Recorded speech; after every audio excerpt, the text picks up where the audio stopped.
Hello friends, स्वागत है आपका आकांक्षा अकेडमी में। फ्रेंड्स, जीएस के सीरीज़ में आपको प्राचीन एंशिएंट हिस्ट्री से, प्राचीन इतिहास से गुप्त काल चैप्टर लेके आपके लिए आया है।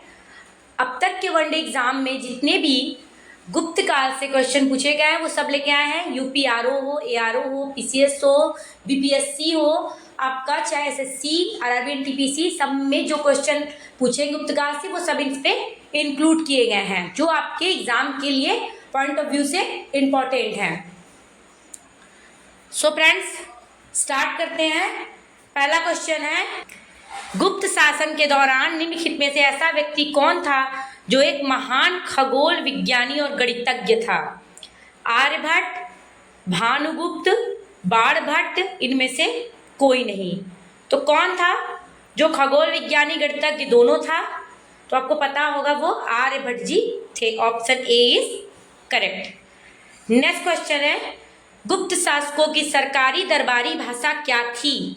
ए Hindi, B Sanskrit, C Pali, D Prakrit. तो गुप्त शासकों की दरबारी भाषा क्या थी?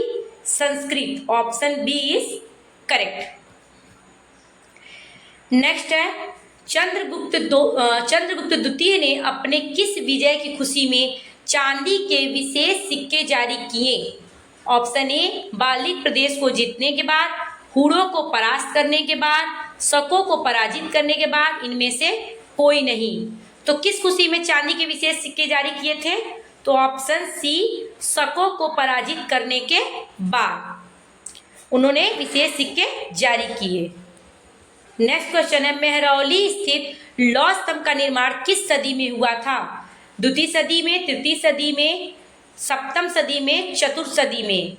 तो मेहरौली स्थित लौह स्तंभ का निर्माण चतुर्थ सदी में हुआ था। Option D is correct. Next question है, कालिदास की किस कृति की गिनती विश्व की 100 प्रसिद्ध साहित्य कृतियों में होती है? अभिज्ञान शाकुंतलम, चंद्रगुप्त विक्रमादित्य, अशोक बिंदुसार, अशोक महान। तो किसकी गिनती साहित्य कृतियों में होती है? तो कालिदास एक महान लेखक थे, उनकी जो कृति थी अभिज्ञान शाकुंतलम, ये विश्व के 100 साहित्यों में इनका नाम है। Option A is correct, Abhijnana Shakuntalam. Next question है, वर्तमान गणित में दशमलव प्रणाली आविष्कार का श्रेय निम्न के किस युग को है? ऑप्शन ए कुषाण युग, बी गुप्त युग, सी मौर्य युग, डी वर्धन युग। तो किसको है दशमलव प्रणाली के आविष्कार का श्रेय? ऑप्शन बी गुप्त युग को है। नेक्स्ट है, किस गुप्तकालीन शासक को कविराज कहा गया है? श्रीगुप्त को, चंद्रगुप्त को, समुद्रगुप्त को, स्कंदगुप्त को। कविराज किसे कहता है? तो आप देखे होंगे सिक्के पे समुद्रगुप्त ने जो जारी किया था, वीणा बजाते हुए उनका फोटो था, तो वो क्या थे? कविराज थे। Option C is correct, Samudragupta को कविराज कहा जाता था। नेक्स्ट है, स्कंदगुप्त को किस स्तंभ लेख में शक्रोपम कहा गया? ए मंदसौर लेख, बी प्रयाग प्रशस्ति, सी जूनागढ़ अभिलेख, डी कहोम स्तंभ। तो किसे शकोमप्रम कहा गया? तो ऑप्शन डी इज करेक्ट, कहोम स्तंभ लेख को शक्रोपम कहा गया। नेक्स्ट क्वेश्चन है, कुमार संभवम महाकाव्य किस कवि ने लिखा? ए कालिदास, बी हरिशेर, सी चंद्रबरदाई, डी बाणभट्ट। तो आपको पता है कुमार संभवम भी किसने लिखा था? कालिदास जी ने लिखा था। Option A is correct. Next है, किस गुप्त शासक को नालंदा विश्वविद्यालय का संस्थापक माना जाता है? Skandagupta, Kumaragupta first, Samudragupta, Chandragupta first. किसे नालंदा विश्वविद्यालय का संस्थापक माना जाता है? तो ऑप्शन बी कुमारगुप्त फर्स्ट को नालंदा विश्वविद्यालय का संस्थापक माना जाता है। इंपॉर्टेंट क्वेश्चन होता है एग्जाम में। नेक्स्ट है, गुप्त वंश का संस्थापक कौन था? घटोत्कच, चंद्रगुप्त, श्रीगुप्त, इनमें से कोई नहीं। तो गुप्त वंश का संस्थापक कौन था? सबको पता होगा। ऑप्शन सी श्रीगुप्त जो थे गुप्त वंश के संस्थापक थे। नेक्स्ट है, श्रीलंका के राजा मेघवर्मन ने किस स्थान पर भगवान बुद्ध का मंदिर बनवाने के लिए समुद्रगुप्त से अनुमति मांगी थी? प्रयाग, कुशीनगर, अमरावती, बोध गया। तो आंसर क्या होगा? कहाँ के लिए अनुमति मांगी थी भगवान बुद्ध का मंदिर बनवाने के लिए? तो बोध गया। Option D is correct. Next है, मंदिर निर्माण कला का जन्म सर्वप्रथम कब हुआ? आरआरबी एनटीपीसी में पूछा गया, देखिए इंपॉर्टेंट है। गुप्त काल में, मौर्य काल में, कुषाण काल में, शैधव काल में? तो मंदिर निर्माण कला का जन्म जो है गुप्त काल में हुआ था। इसे स्वर्ण काल कहा जाता था। गुप्त काल को याद रखिएगा, बहुत सारे अचीवमेंट गुप्त काल में प्राप्त हुए हैं। नेक्स्ट क्वेश्चन है, गुप्त शासकों द्वारा जारी किए गए चांदी के सिक्के क्या कहलाते थे? करसापड़, रूपक, दिनार, पड़? तो क्या कहलाते थे?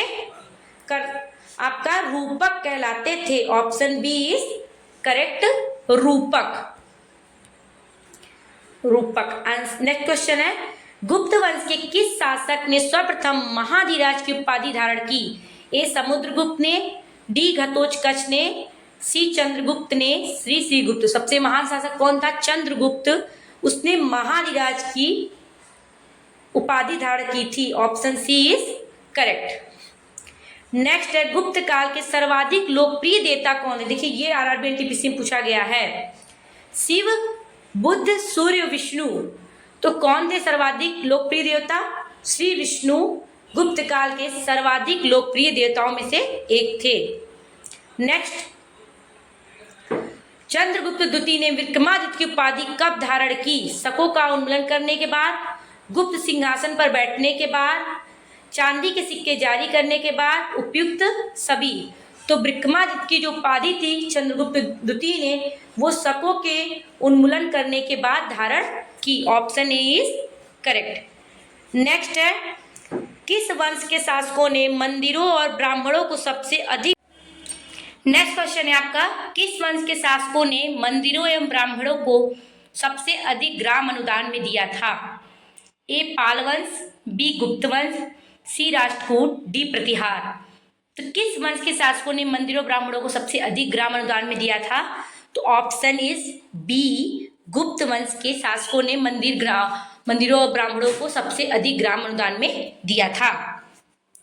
नेक्स्ट क्वेश्चन है आपका, चंद्रगुप्त द्वितीय के काल में विद्या, कला एवं साहित्य का महान केंद्र कौन सा था? आरआरबी एनटीपीसी में देखिए पूछा गया है क्वेश्चन। धारवाड़, वाराणसी, उज्जैन, विदिशा? सब क्वेश्चन हर बुक में मिल नहीं सकते हैं, आप इसे याद करना पड़ेगा आपको। तो विद्या, कला, साहित्य का महान केंद्र चंद्रगुप्त के सेकंड में कौन सा था? तो ऑप्शन सी उज्जैन, याद रखिएगा।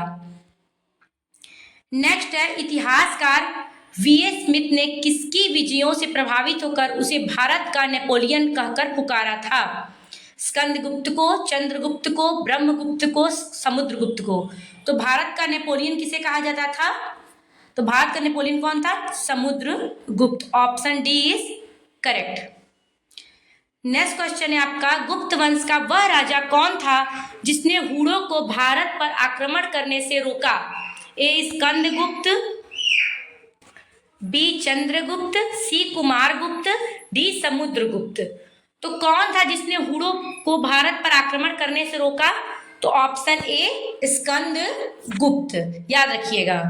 नेक्स्ट क्वेश्चन है आपका, समुद्रगुप्त की सैनिक उपलब्धियों का वर्णन उसके किस अभिलेख में उपलब्ध है? देखिए ऐसे क्वेश्चन आरआरबी एनटीपीसी में पूछे जाते हैं, बहुत इजी कभी नहीं पूछे जाते हैं। नालंदा के, प्रयाग के, एरड़ के या गया के? तो कहाँ के अभिलेख में समुद्रगुप्त के सैनिकों की उपलब्धियों का वर्णन है?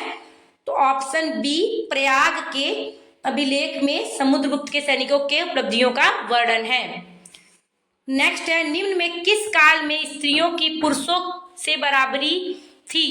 चोल काल में, मौर्य काल में, गुप्त काल में? इनमें से कोई नहीं। तो पुरुषों के बराबर स्त्रियों का दर्जा था, उनके बराबरी माना जाता था। तो ऑप्शन सी गुप्त काल, इसीलिए इसे क्या बोलता है? स्वर्ण काल भी बोला जाता है। उस समय भारत की स्थिति बहुत अच्छी थी। तो ऑप्शन सी। नेक्स्ट क्वेश्चन है आपका, निम्नलिखित में से किस गुप्त शासक ने अपने सिक्कों पर अपने को वीणा बजाते हुए आकृति में अंकित करवाया था? स्कंदगुप्त ने, चंद्रगुप्त द्वितीय ने, चंद्रगुप्त प्रथम ने, समुद्रगुप्त ने? तो आंसर क्या होगा? Samudragupta, option D. समुद्रगुप्त का उनके सिक्कों पे वीणा बजाते हुए वर्णन है, इसीलिए इन्हें कविराज भी कहा जाता है। Option D is correct. Next question है आपका, गुप्त राजवंश किसके लिए प्रसिद्ध था? कला स्थापत्य के लिए, साम्राज्यवाद के लिए, राजस्व एवं भूमि कर के लिए, साहित्य कार्यों का संरक्षण के लिए?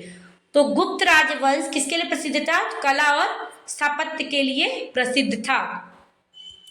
नेक्स्ट क्वेश्चन है आपका, अजंता कलाकृतियां किससे संबंधित हैं? बुद्ध काल से, गुप्त काल से, हड़प्पा से, मौर्य काल से? तो अजंता की जो कलाकृति किससे संबंधित है? गुप्त काल से संबंधित है। जो अजंता के अंदर गुफाओं में चित्र है वो गुप्त काल में करवाई गई थी। नेक्स्ट है, गुप्तकालीन शासन प्रणाली किस प्रकार की थी? गणतंत्रात्मक, लोकतंत्रात्मक, राजतंत्रात्मक, इसमें से कोई नहीं। तो कैसी थी? तो गुप्त काल की जो शासन प्रणाली थी वो राजतंत्रात्मक थी। Option C is correct.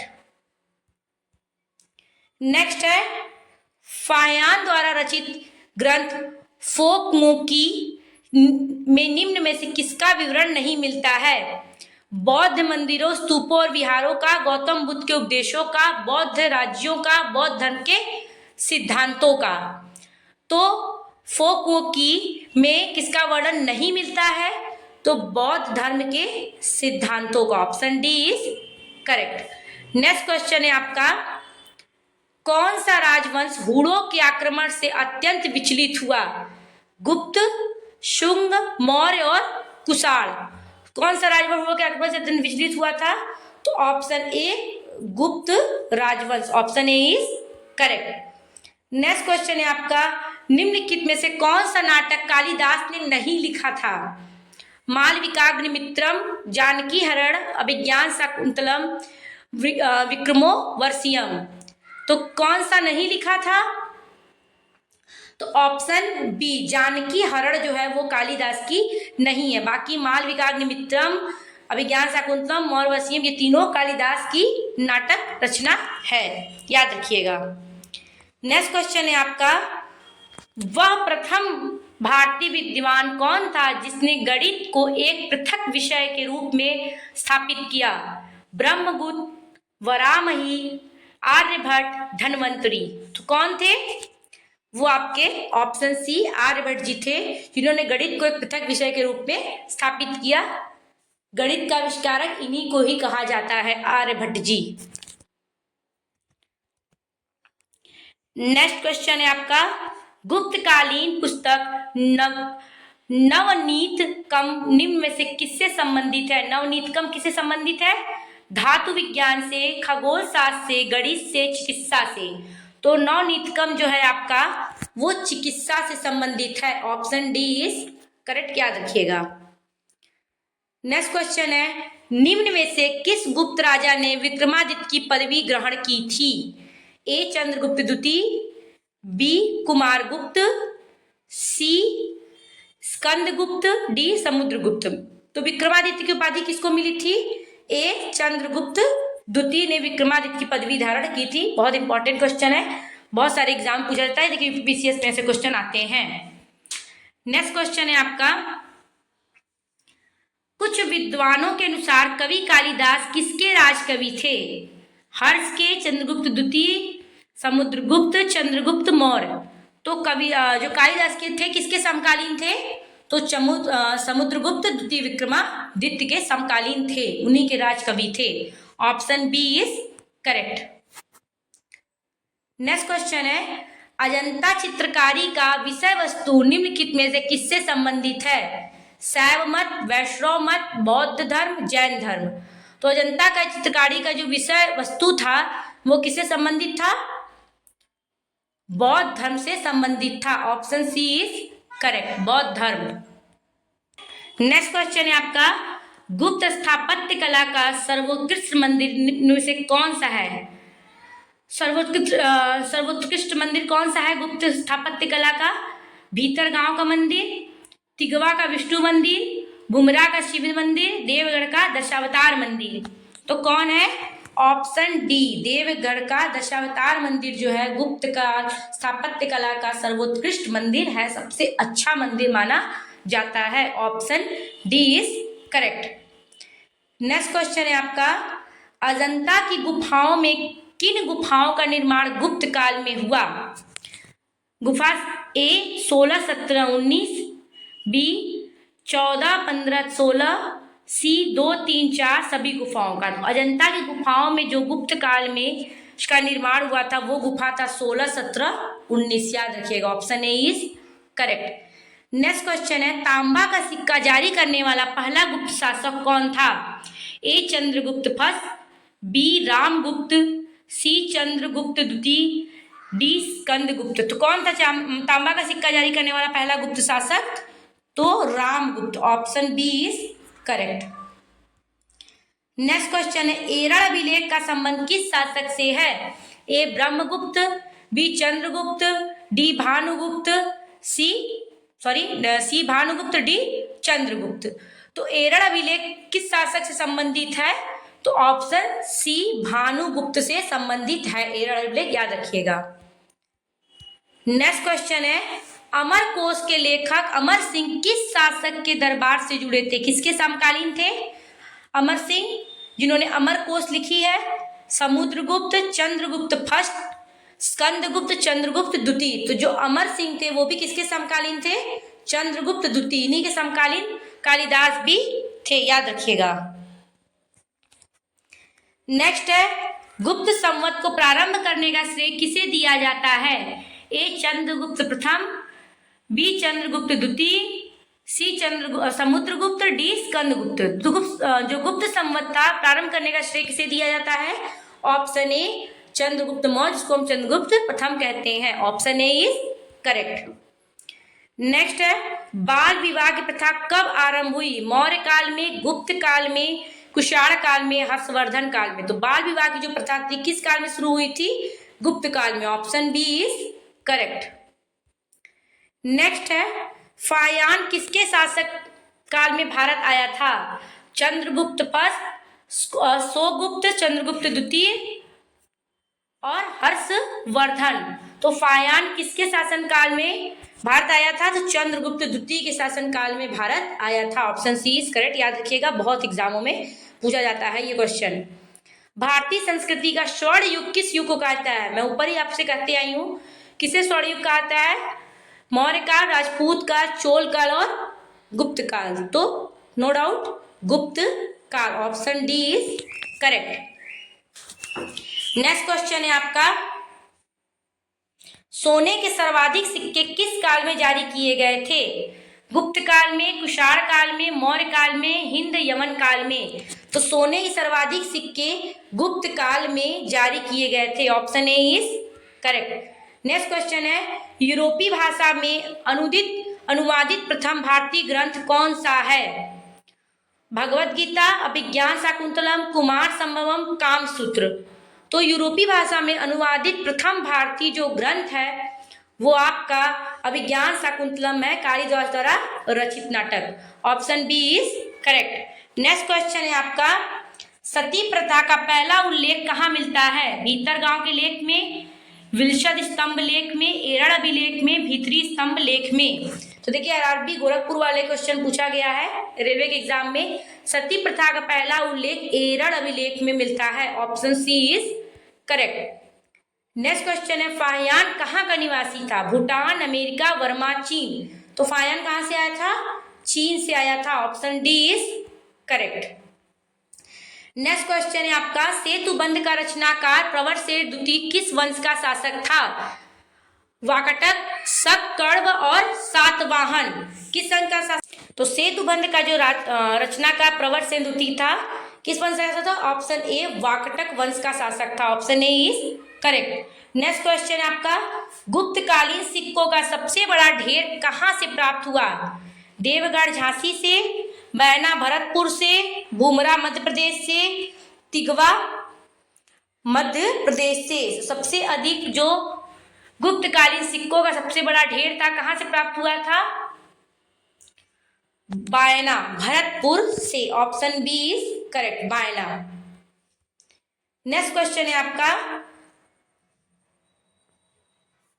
परम भागवत उपाधि धारण करने वाला प्रथम गुप्त शासक कौन था? रामगुप्त, चंद्रगुप्त द्वितीय, समुद्रगुप्त और चंद्रगुप्त प्रथम। तो परम भागवत का उपाधि धारण करने वाला प्रथम गुप्त शासक जो था वो था Samudragupta. Option C is correct. Next question है आपका, महीर कुल का संबंध निम्न में से किससे था? गुप्त से, मौखरी से, कुषाण वंश से, हूण वंश से। महीर कुल का जो संबंध था वो किससे था? ऑप्शन डी, हूण वंश से था। Option D is correct. ये आपके खत्म हो गए। गुप्त काल के जितने भी क्वेश्चन थे सारे इंपॉर्टेंट ही हैं, सब एग्जामों में पूछे गए और यही क्वेश्चन बनते हैं एग्जाम में आने के लिए। आरबी हो, एसएससी हो, बैंक हो, आरओ हो, यारो, सब में पूछा जाता है। तो पूरा वीडियो को पूरा देखिए। Keep watching, thank you so much. Next video के लिए प्लीज चैनल पे नए हैं तो सब्सक्राइब कीजिए। चैप्टर वाइज सारे यहाँ पे आपको फ्री ऑफ कास्ट ऐसे ही दिया जाए, बस आप पढ़ लीजिए और आपका एग्जाम निकल जाए। जीएस के 40 क्वेश्चन आप तैयार करने के लिए आपको सब पढ़ना होगा। चाहे आप हिस्ट्री उठाओगे तो प्राचीन, मध्यकालीन, आपको आधुनिक, अगर आप भूगोल उठाते हो तो भौतिक भूगोल, भारत विश्व का भूगोल, इतिहास, और साथ में इंडियन इकोनॉमिक्स है, पॉलिटी में राज्य संविधान से क्वेश्चन है, सब आपको पढ़ने हैं। और उसमें साइंस भी है, जनरल साइंस, इसके लिए आपको सब पढ़ना पड़ेगा, तभी आपका जीएस 40 क्वेश्चन तैयार होता है। 40 क्वेश्चन करना कोई मजाक नहीं होता है। उसके साथ साथ डेली करंट अफेयर का वीडियो है, वो भी देखते रहिए। तो keep watching, thank you so much.